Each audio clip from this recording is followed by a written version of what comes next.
धराओ न बल कल, मानो निहोरा धराओ न बल कल, धर्म धुरी न जनी अरे करु रस रंग, राघो बल कल ना शोभे सिया जो के अंग, राघो बल कल ना शोभे।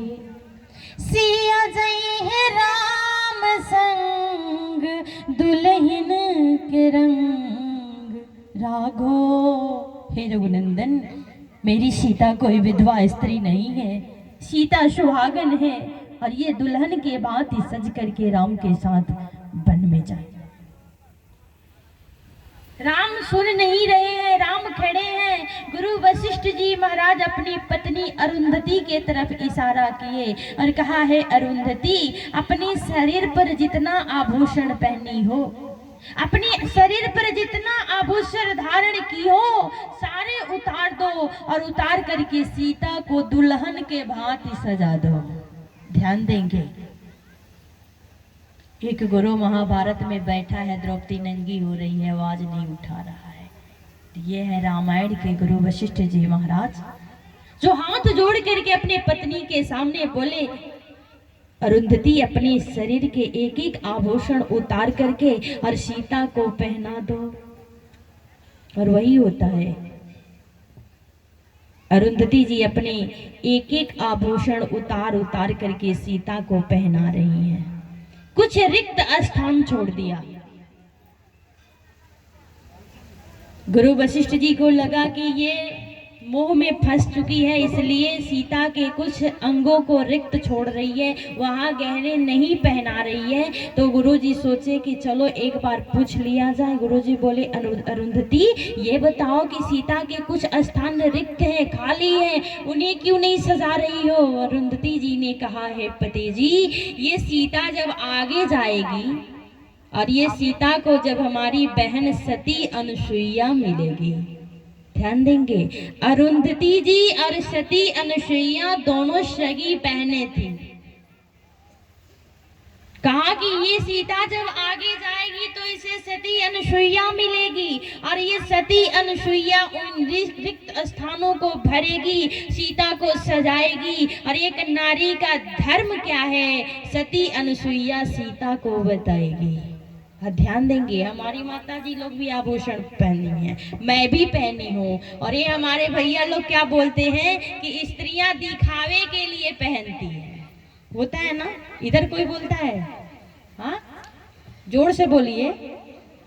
हाँ, बहुत बोले नीलोनू, बहुत बोलने वाले हैं। ध्यान मत दीजिएगा, आपको पहनना है आप पहनिए। स्त्री का 16 श्रृंगार होता है और 16 श्रृंगार में आभूषण भी आता है। अब ऐसा भी शौक ना रहे कि खेत बेच करके बनवाना पड़े, इसका तो मैं विरोध करूंगी। लेकिन हाँ, आपके पास है, आप सक्षम हैं तो खरीद के पहन सकते हैं। अब ऐसा नहीं कि धन संपत्ति जो है उसे दांव पर लगाकर आभूषण खरीदना पड़े, तो ये मैं इसकी हाँ में हाँ नहीं भरूंगी। लेकिन यदि भगवान दिए हैं तो आप पहनिए, क्योंकि ये एक एक आभूषण आपको उपदेश देते हैं। इस प्रसंग को मैं इसलिए रख रही हूँ ना कि महिलाओं की संख्या ज्यादा है। वैसे तो भैया लोग भी ठीक हैं, लेकिन आप लोगों की संख्या ज्यादा है और ये चीज आप लोगों को जानना बहुत जरूरी है। क्या है, कहा कि माता सीता के माथे पर सबसे पहले अरुंधति जी बिंदी लगाती हैं, बिंदी जिसे टिकुली भी कहा जाता है। और ये गहना किस लिए पहना जाता है आप ध्यान देंगे, मैं आप लोगों से बताने जा रही हूँ कि गहना के गुण सुनी लेना, गहना 4 दिनन की गहना के गुण सुनी लेना, गहना 4 दिनन टिकुली कर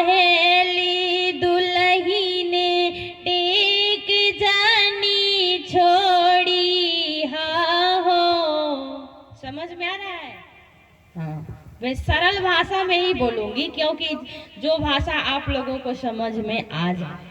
कि टिकुली काहेली दुल्हीन टेक जानी छोड़ी हा हो, अब टेक ही से धारा माँ बचाना, गहना चार दिनन।